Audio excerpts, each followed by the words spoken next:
Hello and welcome to the Carbitrage Podcast, episode 251. I'm Eric Berger, joined as always by my co-host Ryan Sinitsky. Hello. Hi. And we've got More hams. classic canned hams from the land of sky blue waters. The beer, Open mine up. refreshing. The beer, refreshing. Oh, I thought it said something different on the other side. Apparently not. Just get the same thing twice. It just says the beer, refreshing. All right, before we get into the first topic, I want to briefly touch on our Patreon, get back into the rhythm of things. Patreon.com/Carbitrage. You know how to spell it because you found us here. On this super cool custom crafted Patreon website, you will find 2 open-ended levels of support for content consumers like you to support content producers like us. Head on over to patreon.com/Carbitrage and help me make up for the one Patreon patron we lost during the last intermission. First topic. I want to talk about a company just to the east of St. Paul and something I really hate about them. 1 second. This URL, I was going to fix it for you because it was just so long and gross. It's disgusting. It's like finding an Auto Trader link. Yeah, it's really bad. You know what? You know what? Before I continue, let me just go ahead and do this right. No, just Nope. open There, the thing. I did. It's open on my computer. But oh, thank you. there. Is that That's better? much better. Okay. Thank you. Then you're welcome. So, 3M. You guys all know them, I guarantee it. Doesn't matter what part of the world you're in, you know them for adhesive, Scotch tape, you know them for command, goggles. Scotch guards, safety goggles, Everything. sandpaper, everything. Duct tape. This company Duct tape. is insane. Yeah, duct tape. Post-it notes. Post-it notes. They invented post-it notes. I mean, whether it has a direct it has a direct effect on your life or not, it does. 3M is a huge company, and I have some, pride in the company, being that it was started and is currently still headquartered in Minnesota. But when I came across, and this was probably months ago at this point, it was April, I found out that they are the leading lobbyist funder for the front license plate in Minnesota because they manufacture the reflective shit that they're made out of. Incredible. I hate it so much. It's So now I don't even like 3M as much anymore, and wow, that's really crimped badly. I don't like 3M because I don't like 3M. They're just not a good company. Well, what? I mean, specifically, what are your reasons? Really bad pollution issues, actually. Oh, I didn't know that. Oh yeah, no, I think there's a Superfund in Maplewood because of them. Or no, it's not Maplewood. It's in Cottage Grove. A super fund? Yeah, What is that? that's a federal.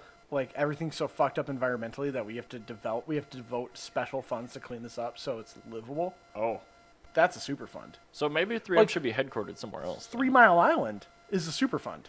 Oh, neat. Yes. That's got such a great name for such a terrible thing. Yes. So that's what a Superfund is. And yeah, in Cottage Grove, there's they had an incinerator that's a Superfund because they were improperly disposing of things that they knew were toxic, and they just said that they weren't toxic when they burnt them. Oh, so it's like PG&E. Yeah. Oh. It's really gross. You know what would cut back on that? If they did fewer reflective coatings for front license plates. Yes, I think we should bring this up to our legislators. I think so too. I think we should say, wow, I can't believe that by supporting this front license plate law that you are just really in the pocket of big pollution. Giving children cancer. Yeah, that you just love giving people cancer. You're a bad politician. See all these people here from Cottage Grove? Look at them. Look them in the face and tell me you want to give them cancer. They're all 3 feet tall and look funny. Well, it's just Cottage Grove. Yeah, it's because of the Superfund. Apparently. Now we know. That explains a lot, Yeah. honestly, about Cottage Grove. But I had to bring this up. It just made me, at the time, very upset. And I'm still not, super jazzed on it. But wow. We have had so many different individuals and car groups write legislators, get, I don't know what you call pundits or whatever, just representatives that you pay, essentially, to lobby for your lobbyists. There we go. Yeah, lobbyists. Lobby for your issue. And, it never goes anywhere. And probably because 3M's in there with more money saying, no, Mike, you want these front license plates. Yeah, no, But I don't. yeah. I don't. I'm not gonna lie. If I had Elon Musk money, I would probably spend a very large amount of that money lobbying politicians to fix things that are mildly annoying. Not things that are bad, not environmental 15-year deregulation things. Yeah, the 15-year rule. I would turn the 25-year rule into a 15-year rule. It works in Canada. We're Canada. Yeah, I would do that. I would also do things like front plate laws. beer sales directly from the brewery, regardless of the size of Oh, the brewery. that's so dumb. Yeah. Just dumb little things that people aren't spending a lot of money on. I would totally lobby the hell out of That's that. just I'd wasting pump money. Like, I would Yeah, just yeah, pump yeah. like big tobacco money into that. Like, the world would be a better place. It'd be all just small inconveniences that I'm fixing. It's getting heard before like major issues Yeah. in all these legislatures. They're like, hey, gun control. And it's like, actually, wait a minute. We have here. an item 0. Tint laws on subcompacts in Minnesota, actually. Item 0 is what we're taking care of. It's already been voted. Apparently, it's been pre-voted. It's like, yeah, it would. Like, I would be. My things would be so small. Like, even like lifting the trade embargo in Cuba. Like, that'd be a little large for me. That would be amazing. That'd be very cool. But I think that'd be my like magnum opus. What a great name for something. Like, what do you say when it's like your life's work?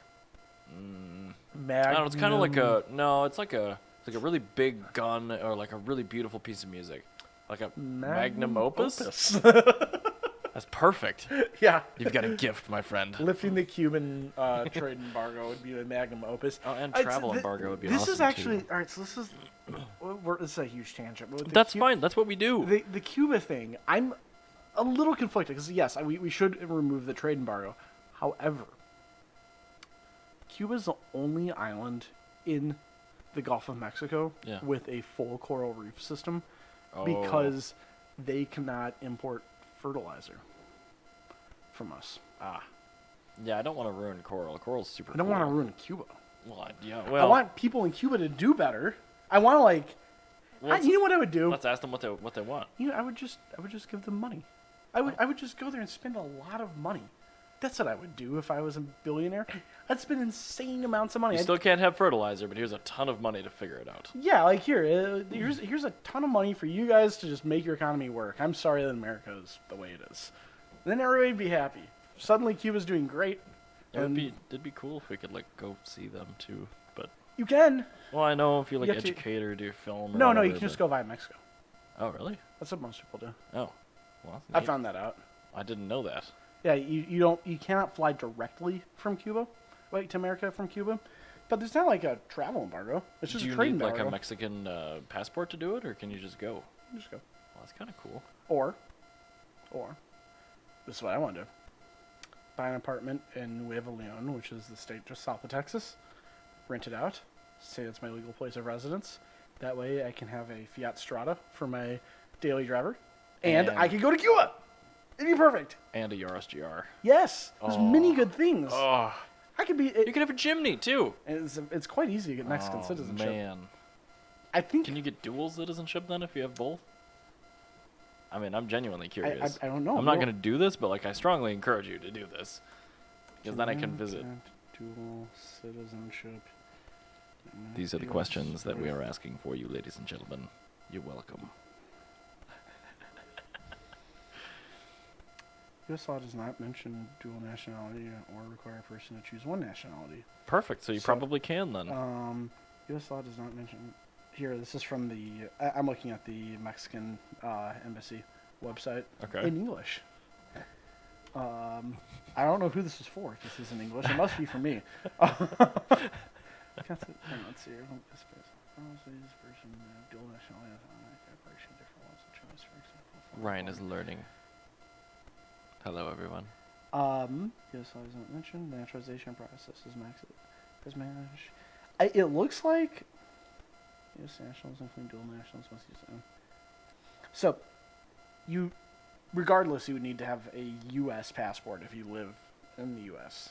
At all. Sure. Otherwise, you'd be deported. Well, even if you're a U.S. citizen, if you have dual citizenship, you'd have to have. So as long as you I hold guess you wouldn't be passports allowed- in both No, countries. you wouldn't be deported. I think you have to hold. Countries. Yeah, you'd have to hold passports from both countries. I guess. Either way, That's easy.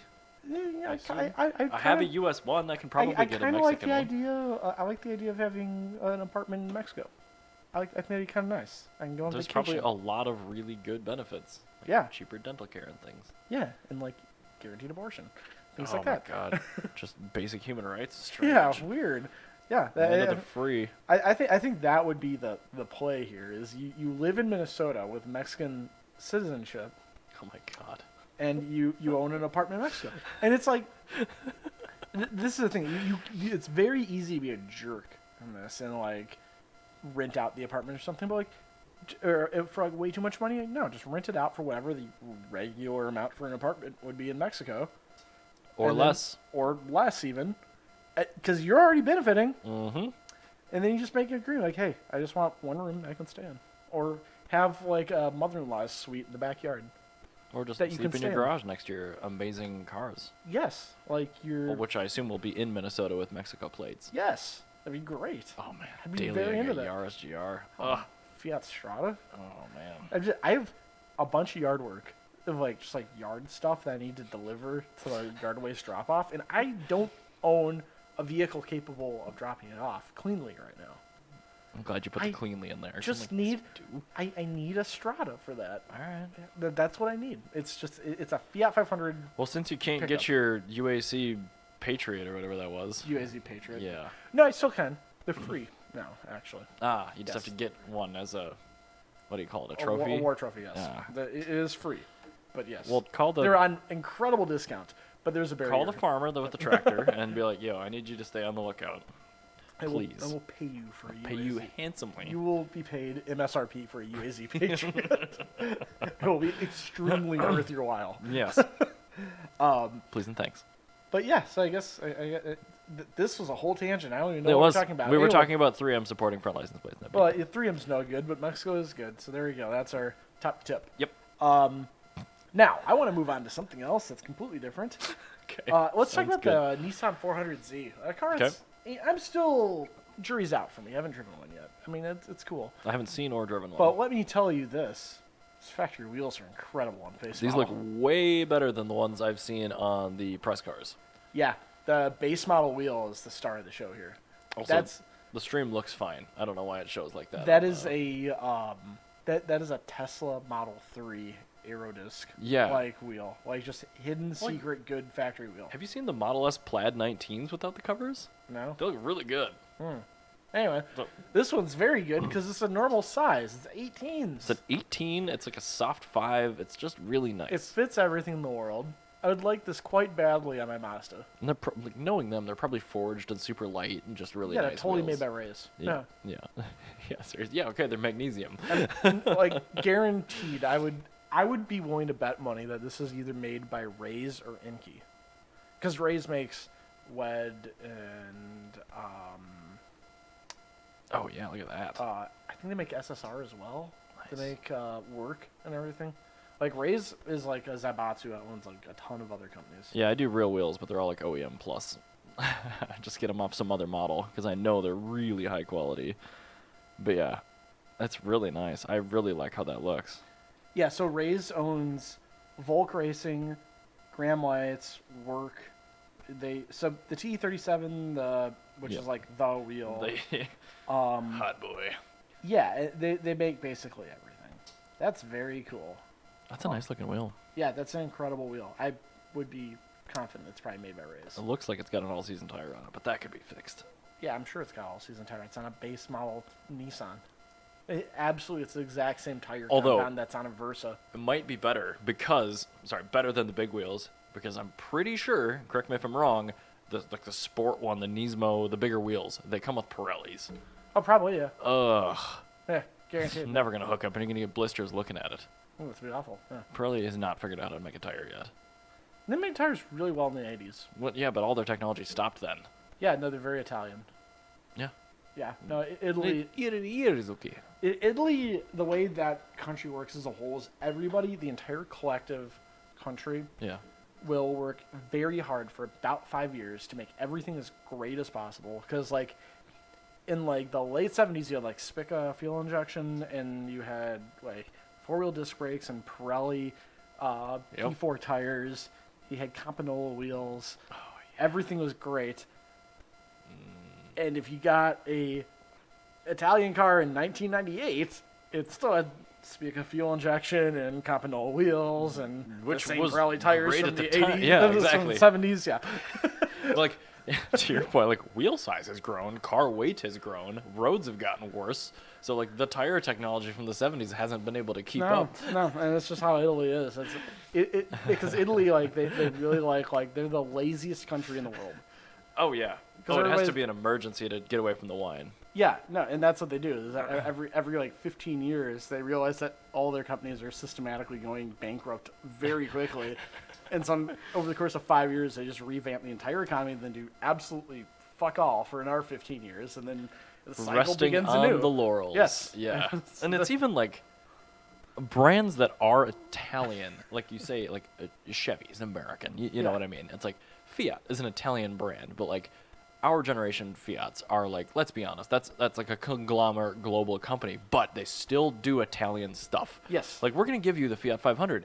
It's a 4-year-old car, and we're not gonna change it for another 10 years. No, here. they're not. No. And then they'll complain about why the sales are slumping. Yeah, and then so what happens with that is it's a whole marketing thing, because everybody knows that They market like Intermark. the Southern European Renaissance like happened in Italy, like it started in Italy and moved elsewhere, and so they every 15 years they just do it's the Renaissance again, woo!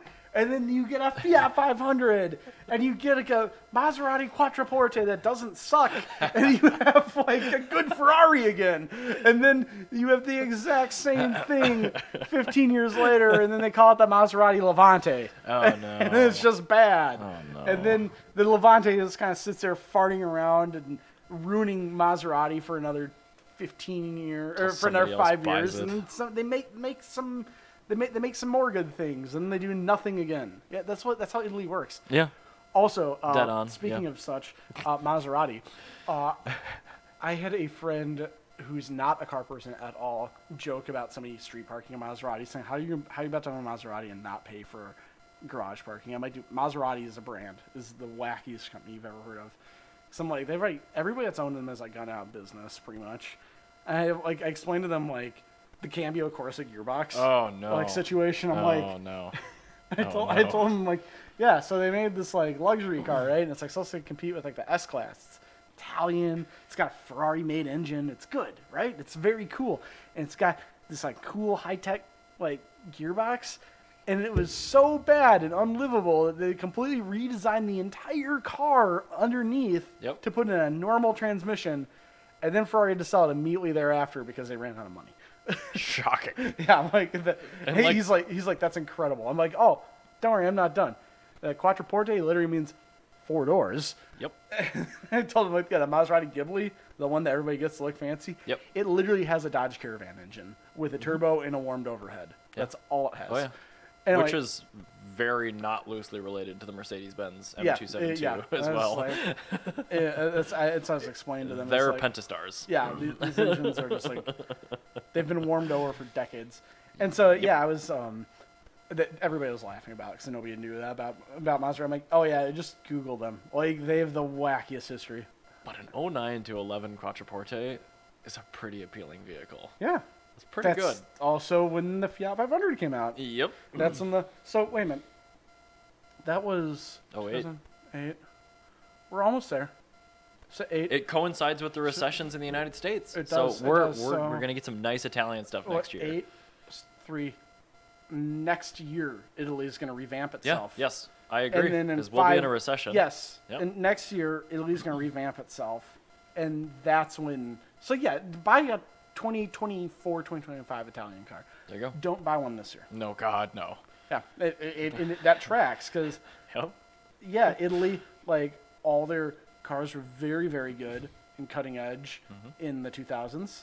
Yep. And then at the turn of, like, that does kind of get a little weird. I guess the Ferrari F40 was kind of a fluke. Well, it was a race car. But if you compare the Ferrari F40 to the other Ferraris that were around at that point in time, all the other Ferraris were running technology that they came up with in 1980.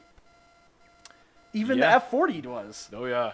Those were all, it's just old tech, and they just applied it differently. Because, like, Ferrari, like... So the F40 aside, this tracks. Yeah, no, it really does. And honestly, do you know what else happened in 1987? a U.S. recession. Well, yeah, but I think I know the F40 was later, but yeah, but that wasn't 20 years prior to that because I'm just Oh, going sure. back Okay. in 20 years. However, I guess so if you do 20 years, yeah, so 80 to 85 is when Ferrari got good again. Yep. And then you had 60 to 65 Ferrari got good again, and then 40. Yeah.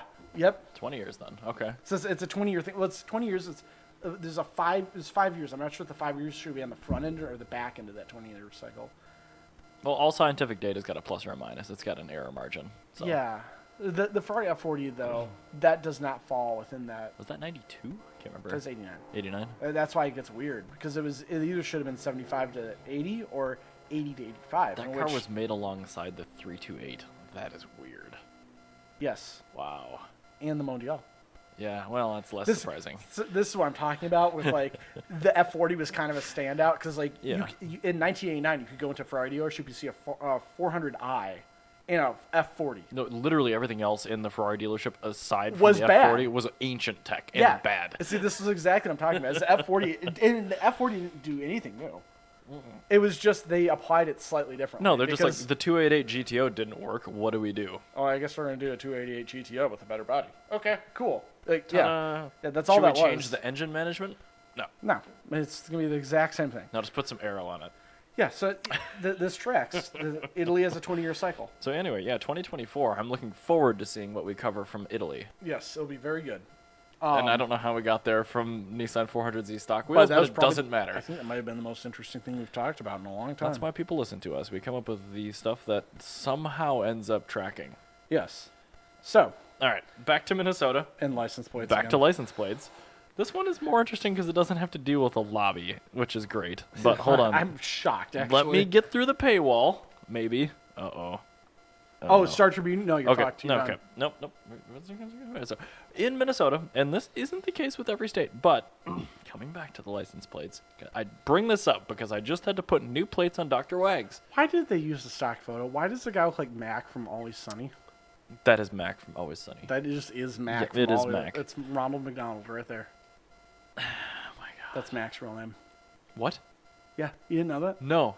Mac's mom named him Ronald McDonald because she didn't want him, and she wanted him to be miserable. That's why Mac's name is. Oh my god, that's brutal. That's amazing. He doesn't even share a last name with her. His name is just Ronald McDonald. That is eye-watering. That is Always Sunny canon right there. Oh my god. All right. So anyway, back to the license plates. I couldn't believe my mother's car. She's had it for 7 years now. Dr. Wags got delivered over 7 years ago. That's amazing. She's never kept a car that long.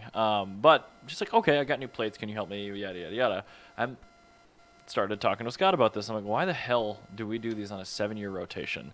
And honestly, it's exactly for the reason you would expect it to be. So Minnesota, we salt the ever-living piss out of our roads. Oh yeah, that's about how long it takes aluminum to corrode. Yeah. Not only that, usually you're using a steel screw and you're going into a third metal. And as you know, dissimilar metals corrode even when there isn't a ton of salt promoting that all the way Yeah. around. So the main reason we get new plates every 7 years is because that's kind of their general life expectancy while they're still legible. So the plates actually deteriorate significantly in that amount of time. That's interesting. Yeah, but it's now been 2 full plate cycles since we stopped doing stamped plates, which I don't know how you feel about stamped versus I flat love plates, stamped. but I want stamped. I kind of preferred those. Stamped is way better. I feel like these are just kind of phoning it in, the flat ones. And hate honestly, they aged way better. For some reason, this coating that 3M lobbies for and gets dumped into Cottage Grove and killing all the children, Make It's them all 3 feet tall and weird. 3 feet tall and weird, like these all have that problem. It's like seeing a 2004 Ford Expedition. Like the back is just missing splotches of paint. That's true. Huh? And like you're just getting corrosion and it's spreading across the entire thing. It's like 3M sucks. it's like buying a vehicle from a custom shop that's been seam welded instead of stitch welded. If you get a crack, it's going to go all the way through your entire weld and ruin your car. That is a flat plate. If you get one that's stitch welded, you get one failure, that's like the corner of your plate. It's never going to get it to the actual Exactly, text. I'm going to use my shitty metaphor because that's just how I'm going to do it. But Well, it's accurate. I thought this I was thought that's interesting. really I don't interesting. know. Actually, But like, have you ever thought about why we have to change plates every 7 years? was it longer when we had stamped plates? No. Huh. Nope. Every 7 years. That's strange. So I mean, honestly, it should have They been aren't. longer than that before. But 3M Does is that, cited does as that, saying does that count for collector plates as well? They can't. no, those live forever. I was to say because there's a pink Mercury lead sled at Back to the 50s. Instead of any plates, it's Pepto, and the Pepto's in pink. Oh, nice. Is on it the on a plate? raised plate? It's on a raised plate. Nice, Yeah, yeah. It's always been like that. I'm like, huh, No, that's yeah, strange. it's Minnesota's a really strange state because like you could go like if you say Blubsky, we'll take that as an example, Yeah. or your Buick. Okay, you've got a modern plate on that thing just because you registered it and you're road driving it, but Yeah. now it's a collector car. If you got a buddy that has a regular Minnesota plate, a vanity plate, or a collector plate with a tab from the year of manufacturer from your car, you can legally bring it into a DMV and register it to your car. Yeah, actually, that's what I'm. So that's what's weird about 1961. Yeah. Is 1960, 61 use the same plate? They just put a tab on it, or No, it just said 1960. really? Yeah, So 60. I've been looking for a 61 plate for Jana's car so I can have a cool raised and plate, that's why you haven't. and I cannot because 60, 61 is they use the same plate. It still said 60. No idea why they didn't just change it. I have a 74 plate for Blubsky, and I have 76 genuine tabs that have never been put on a plate before, so Oh, it's that's legal. cool. It's really cool. I don't want to do it because I want Blubsky. Like, I want to have somebody custom press a 1976 Minnesota plate, put a real tab on Could it. you just like custom press a plate? Oh, yeah. No, there are private companies that own, like, retired I would stamp. just- All the states got rid of their shit, so, like, private people now That, own yeah, the plate. you should see if you can just get a Blubsky stamped plate for that. I'm sure I can. That'd be very cool. Oh man, now I want to do that. But anyway, we have really cool shit like year of manufacturer that's just built into our law, and everything else sucks in the 3M killing children in Cottage Grove. Huh. Well, here's some good news. All right. The Buick. That is actually a Minnesota car since now. That's impressive. That's absolutely incredible. But what's more incredible is that I found it out because I saw there was a college parking sticker, and I took a photo of it with the lighting like at an angle. Okay. And I put it in Photoshop, and I adjusted the contrast and the saturation until it came up with the rest of it, and said like it had like the M, and then like what was clearly previously an N, and then like you could see like a 9-6 and like in the middle 2 digits, and then like what was either a 1 or a 2 at some point. Nice. Yeah, so it was definitely wonder a if Minnesota car since like Did a professor own it, or was it a student? no idea. However, what I was going to talk about is I can't put this on the screen, but look how incredibly clean that underside is. Holy shit! Is that a battery tray, or is No, it a that's fuel above tank? where the gas tank was. Wow. Isn't that unbelievably Yeah, I clean? mean that wasn't coated, so I mean that like No. Yeah, that's No, really. you could see where the coating ends. I wonder we've done the research. What year did Minnesota really start using road salt? It was since this car's been on the road. It was right after World War II.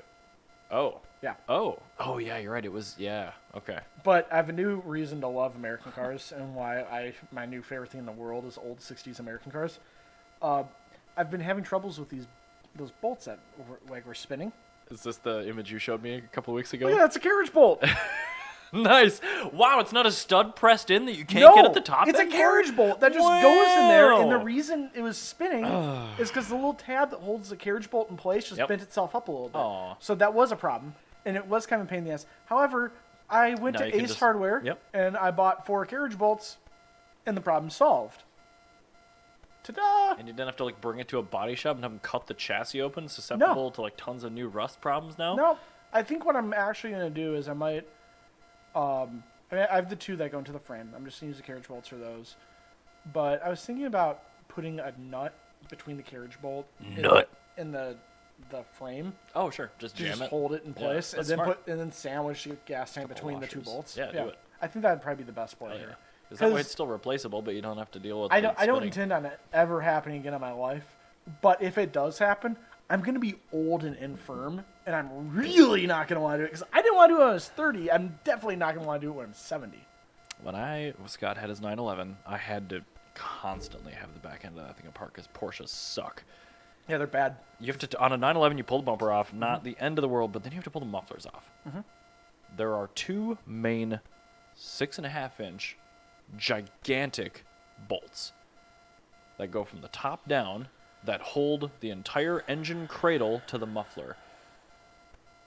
Porsche put those bolts in top down from the factory before they put the whole powertrain into the car, and you cannot get them out without taking the entire cradle bracket off the side of the engine.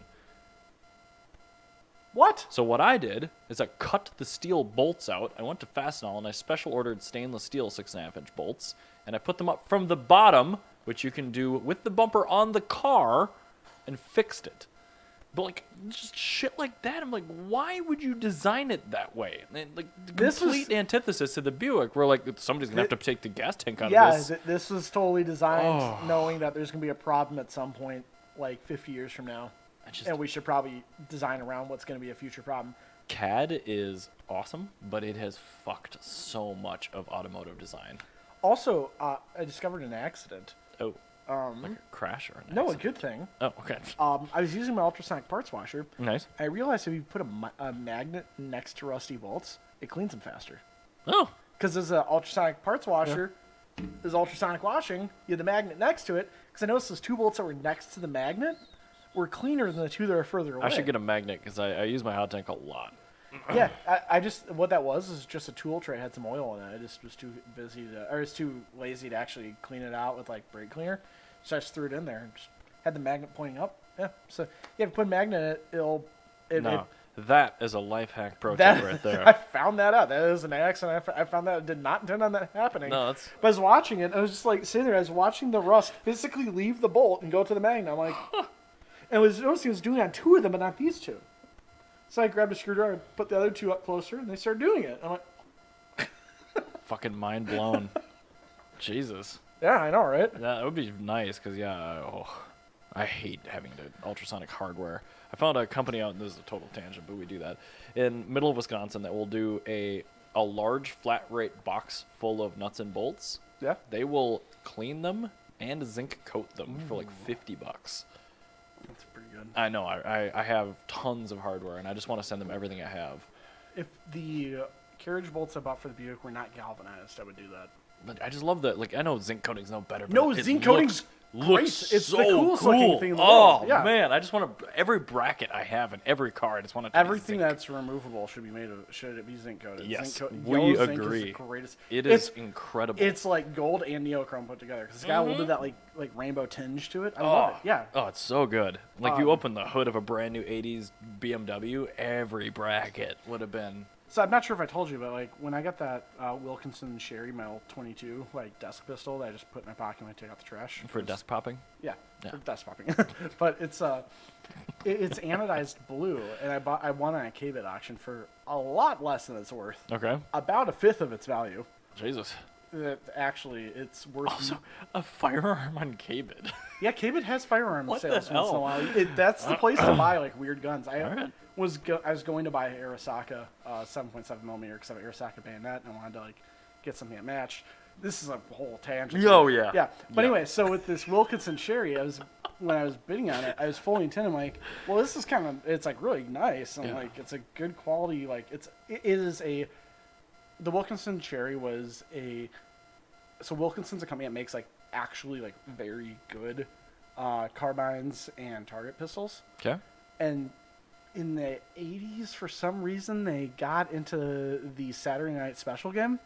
They bought the tooling for the Auto 9, which was a 22 long rifle, like Saturday Night Special, which was... That's a weird name. Yeah. For a 22 LR I know, right? firearm. Yeah. Oh, it uses 9mm. Nope. No. 22. No. Yeah. Fire. Yeah. Not 9mm. But... yeah, so they bought all the tooling from Auto 9 when Auto 9 went out of business because Auto 9's kind of sucked, but like the underlying design of the gun was actually good. Okay. But like they just had like bad machining, and so Wilkinson made it, and it's this like 22 like you have like maybe 2 fingers on the grip on it, and so it's like an ultra subcompact. Yeah, it's like it's a pocket pistol. That's why I have it. So I pop it in my pocket when I got like if I take out trash like late at night, and I'm like I don't really want to walk through my alleyway, you know. Like be on my property in my alleyway and get mugged. And for desk popping. Because I've like seen people like scoping out people to mug in my alleyway before. I'm not trying to be mugged. So I'm not about that either. Yeah. But anyway, so when I got this gun, it has this cool like blue anodized finish on it. That's and, like, neat. I've never seen that before. Yeah, it's very cool that it's like actually anodized, and in the 80s that they anodized it. Like the fact that like anodizing means aluminum. Yeah, and, and it's like, an aluminum frame pocket pistol. That's incredible. It's not polymer. It's very nice to fire. And I love this gun. I like it more than my Beretta, which is shocking. But anyway, if the anodizing was all messed up, I was fully intending on zinc coating it. Because Nice. I'm like, this is gonna be like, I would zinc coat that and be my carry pistol. And it'd be so cool. But yeah, it's a shockingly great pistol. It's got sights on it, and actually a decent sight picture for being a pocket pistol. Because like most pocket pistols don't. Dude, even the factory sights on a compact or a subcompact usually suck. Yeah, no, this one they recessed where the sights are into the the slide. Yeah. And then, so like you look down it, and you actually have, it's got about as good of a sight picture on this as I have on my Beretta, which is because the Beretta's a full frame. Yeah. It's a full frame Beretta versus a pocket pistol. And like that pocket pistol is only going to be used about this far away from each other. Point blank Yeah, range. it's gonna be used there's a reason most of them don't have them. But yeah, no, I totally take this out like and can take it out like 10 yards and actually get rounds like not only on paper but like within the circle. Grouping, yep. Yeah, I can actually group my rounds like on a 22 long rifle pocket pistol with like questionable bore. It's I love this thing. The board would be better if it were zinc coated. Yeah, I know, right? I need a 21 LR. Like what? Yeah, 21 LR. Yeah, it's a weird. long story. But Wilkinson's still around. They still have every single part available for That's that gun, nice. and they're still actively updating parts. Sounds like Mercedes. Yeah, like the firing pins would always break because like it tapers down, and they did a 90-degree taper from the factory.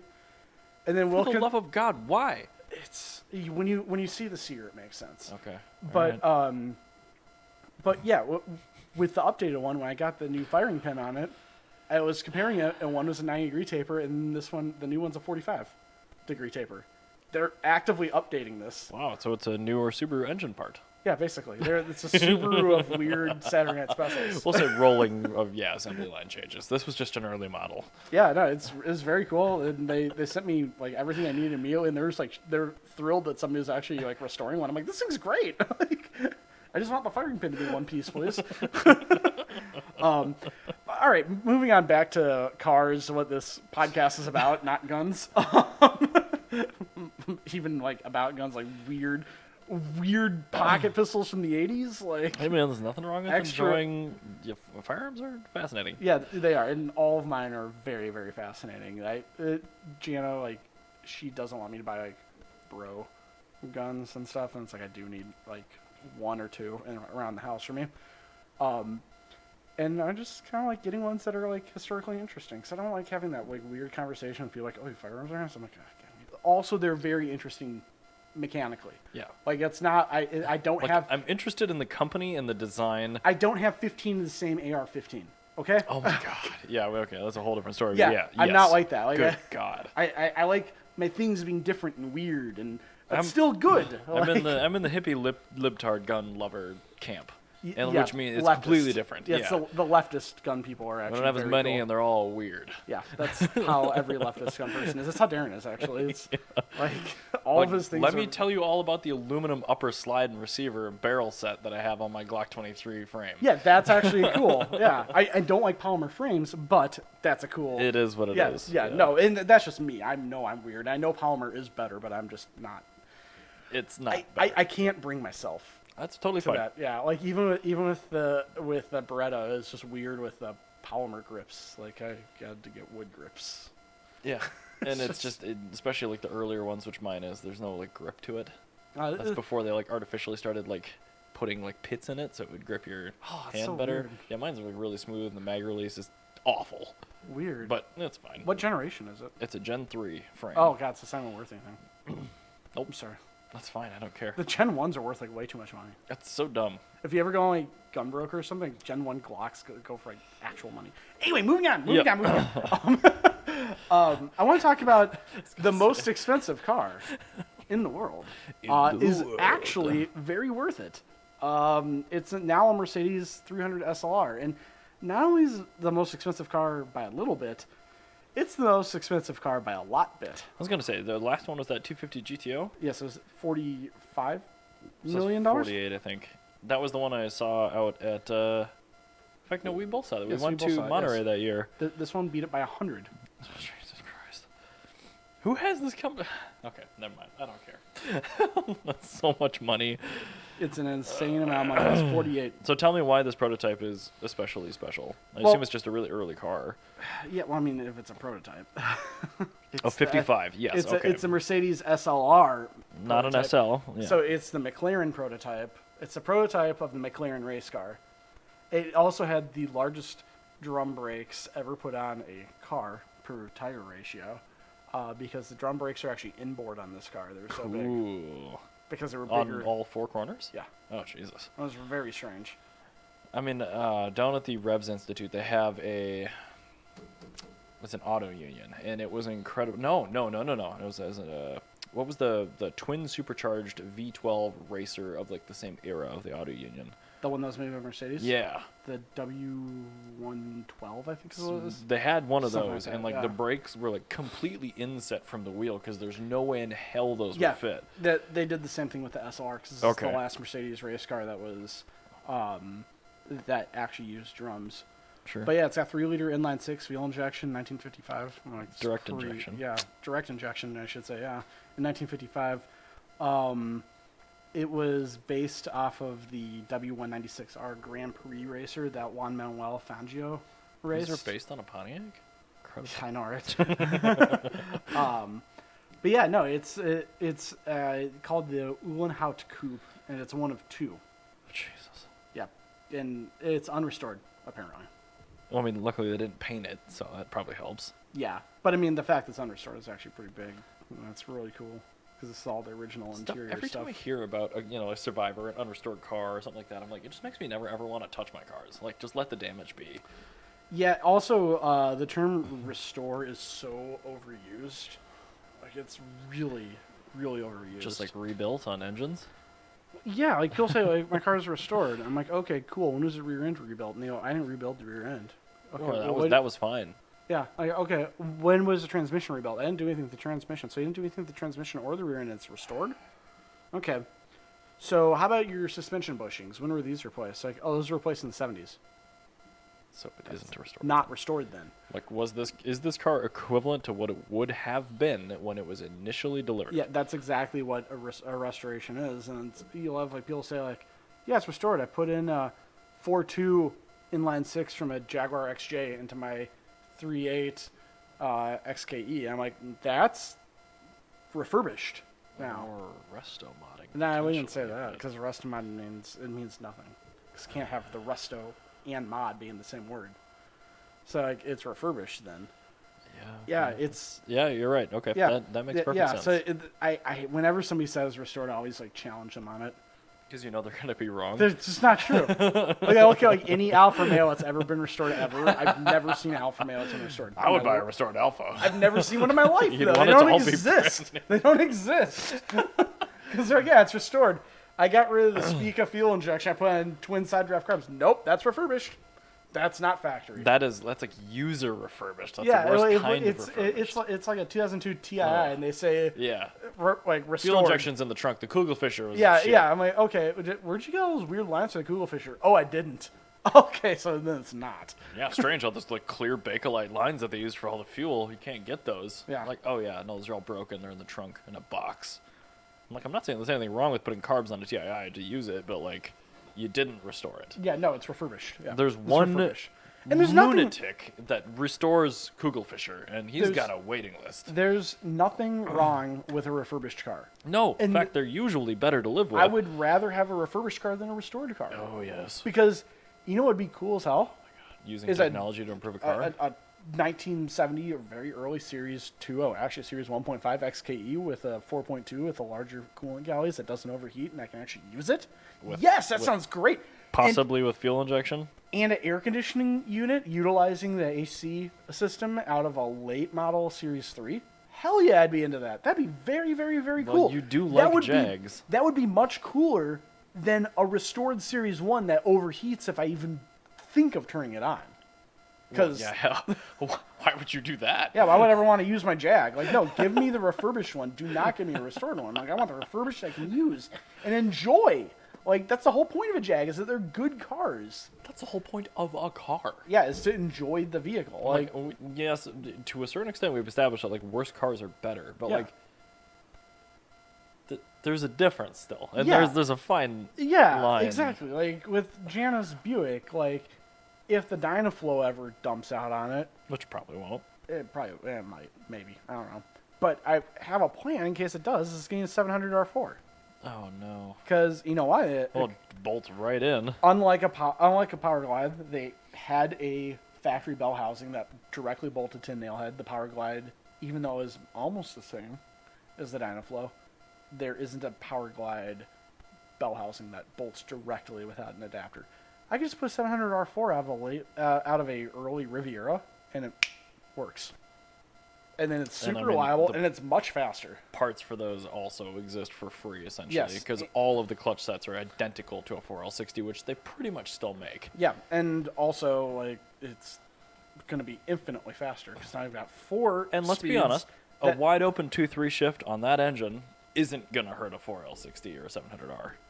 No, you're fine. Yeah. It's not a problem at all. Like, Which is probably, when that transmission was initially conceived, developed, and produced, yeah, probably totally fine.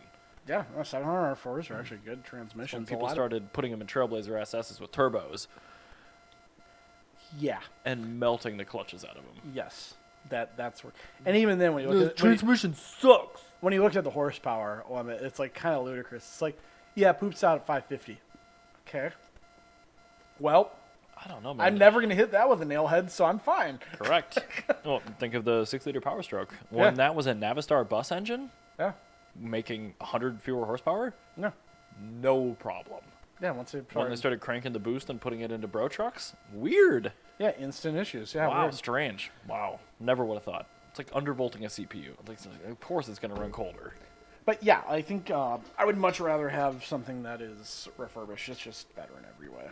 Like, I agree. yeah. And I mean, different terminology, whatever you want to use for it. But yes, something that has been improved with like manufacturer-specific even technology. Or even like, God forbid, like you buy a car that is restored, and you're going through the receipts, and then the receipt that the guy said was for a valve job is for a valve adjustment, Oh no. and now suddenly your heads haven't been rebuilt. Now you don't have a restoration. Now you have to rebuild the cylinder heads to even attempt to call it a restoration. Like, then you have a whole problem, and then you cost yourself a bunch of money. It's like a super low miles car. Oh no. It's like no. Don't do that. Don't do that. Don't do that. Unless you're buying it to literally never ever touch it. Yeah, if you're buying it as an investment, sure. If you're buying it to enjoy, just get the cheaper, usable one. That's like all my friends like stinky cars, like because Stinky cars. it's another term for a car that's good but not actually good. It's stinky. It's like, what would you rather have? Would you rather have a perfect E30 M3 or E30 M3 with 75,000 miles and smells a little bit on the inside? I'd take the one that smells a little bit on the inside that I can I like use. good smelling cars. But I mean, stinky means just like kind of like the car kind of stinks compared to like a But pristine one. I'd rather park mine in a parking lot than John's. Yes, exactly. Or like a perfect example, like a stinky version of a car would be like your Ferrari. It's the cheaper, like usable. Like if you Beautiful. take your 355 and you put it Yeah. next up, flawless 355, your Oh, car yeah. stinks. Oh yeah. But you're Oh, never gonna want to use that nice 355. You want to use your 355 because your 355 is stinky and you're okay driving it. Oh, I sure do like my car. So yeah, Plus, I paid less than half what those folks did for that's theirs. So. that term has exactly. That's why stinky's okay. Like the Peugeot is stinky. Oh, yeah. Like it's a good, great driving experience. You get to own a Peugeot. It's great, and it's just a little stinky. It's all right. Yeah, no, cars that are not perfect are Stinky. so good. Stinky is a term of endearment. Shitty is different than stinky. Which is, it's weird to me because like It's shitty like- in my mind is like, I think shitty. It's but, like good versus best. yeah, okay, we'll work on the terminology. Yeah. So stinky it's similar. Stinky and shitty. It's like good versus best. So what turns a stinky car into a nugget? Well, a stinky nugget. A stinky nugget is a nugget that's spicy from Wendy's. But I was going with the car meat. Stinky Yeah, nugget. that's actually what that's where the term stinky came from. Oh my God. That's where we prototyped this term. And we decided that was a good fit. Anyway, on to the final topic. Back to EVs once again. I want to talk about the Chevy Bolt and to a lesser extent the EUV, but like we are on the cusp of like the housing market completely bubbling and crashing, the economy doing the same thing into a recession, car prices kind of just stagnating and probably heading down. Yep. But like Chevy out of the blue, on a car that already sells pretty well, the Bolt, like they're having trouble keeping those on the lot even after their, federal tax credit went away because they sold too many cars. They dropped the base price of both of these cars. I love it. $6,000. 26 grand. Shit, that's worth it. Stock. That's a good You price. could go to a dealership potentially right now and order a Bolt non-EUV, which is the one to get because screw crossovers, for $26,595. That is such a damn good car. This is what Scott should get. What's Scott doing?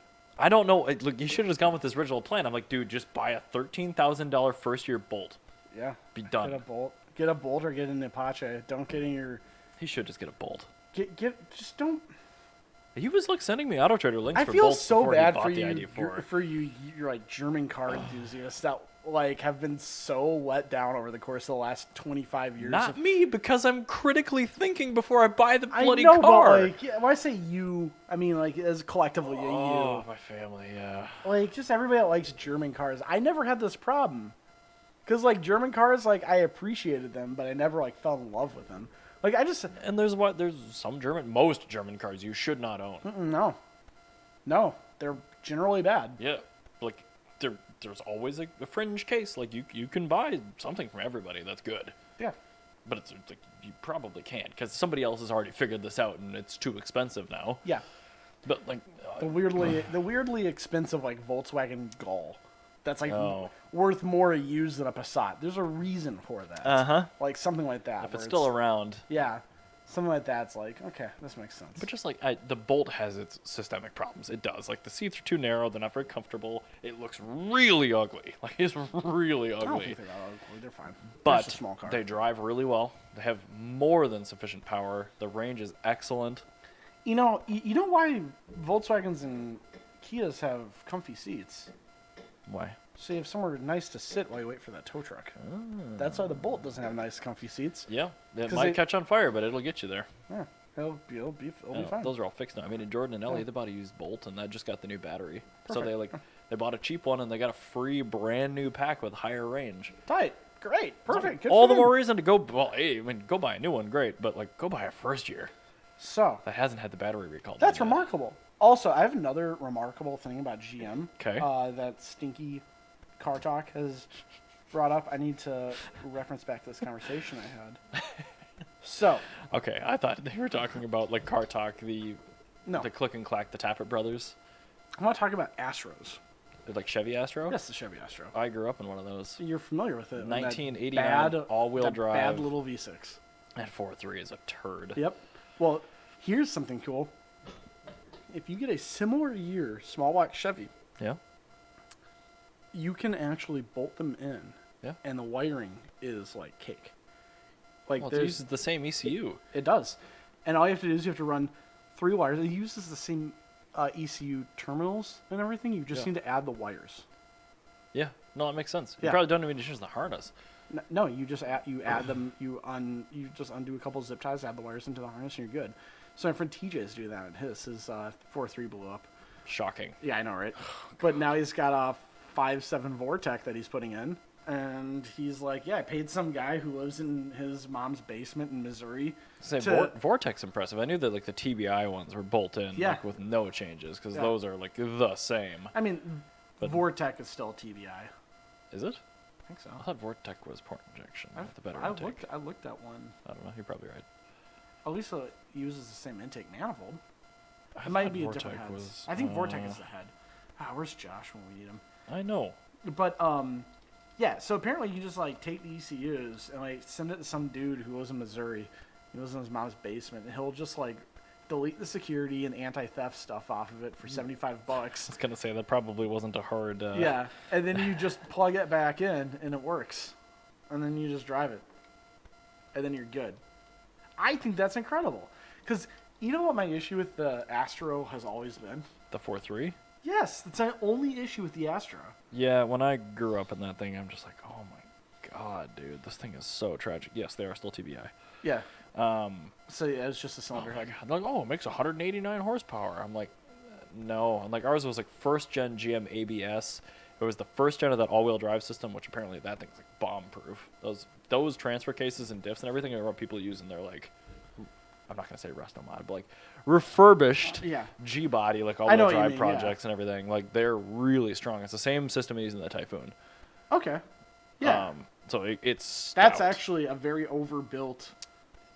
Yes. For what it's going into. Correct. So like if it can handle a turbo 4.3, it can handle a wet 350. Yeah. Yeah. Exactly. But no, I mean I can't believe that wasn't more popular like in period. Yeah. Because like the 4.3 was never a great engine. I think it took people a minute to figure it out. I think probably. I think that sounds like what the issue was. Is it wasn't. God, you know what it is? Firefox that does bring up the tiny photos. I'm just trying to get a photo of a good Astro with a body kit on it because people used to do midi truck builds on these, and they were very cool. Yuck. No, it's when I say like cool, I actually mean it. Here, I'll have the. I mean, ready in 1 second. I spent several years like Mark's first high school vehicle was my childhood Astro. Like we were in this thing a long time, and it was reliability wise pretty good. The link I just The added. G. Because this is actually a good looking van. Like when you like lower it, put body Okay, kit that's in like a 2003. Yeah, and that body kit was still available. Like a variant of it was available in their Wow. facelifts. Yeah, this is a Japanese brand. They make VIP stuff now. Familiar. But like, yeah, that's a cool looking van. Like, I like that. I'm kind of into it. Like lowered. I mean, it is a Mercedes. I'd rather have a Previa. Previous would be the same shit. Except Better. this one is gonna be it. Yeah, well, I don't care. I want Also, that. it's I gonna be want a hell of a lot supercharged cheaper four-cylinder than and a a manual. It's also gonna be a hell of a lot cheaper than a Previa now. Well, yeah. Oh God, yeah. That's kind of what's ruined Japanese cars for me. Is everybody knows about them because I was too fucking loud. I was a fool. I was a fool. Should never tell anybody about 1960 Buicks. Mach Don't listen to schnell. me. Nobody should ever buy a 1960 Buick. Not Don't go to until Yorg either, because Tom will also tell you to not. Don't go to Yorg and don't buy a 1960s Buick because I haven't bought one yet. Actually, you really don't want a 59 flat top. That's what you really don't want. That's the garbage. Oh my Christ. Well, back to the. Hopefully the reverse psychology worked. Yeah, I think so. I immediately am closing all my browser windows for 59 flat tops. Yeah, you're just getting rid of them. I'm done. I'm done. I'm done. not even interested anymore. You can't. Hey, just 2 cheese curds. I need you to eat those. They're gonna go to. Some poor cow worked very hard for those. Oh my God. I don't want to picture a cow working for cheese curds. You got it. All right. Well, hey, thank you for listening, and we're happy to be back, and we'll see you in a month. Sounds good. Bye guys.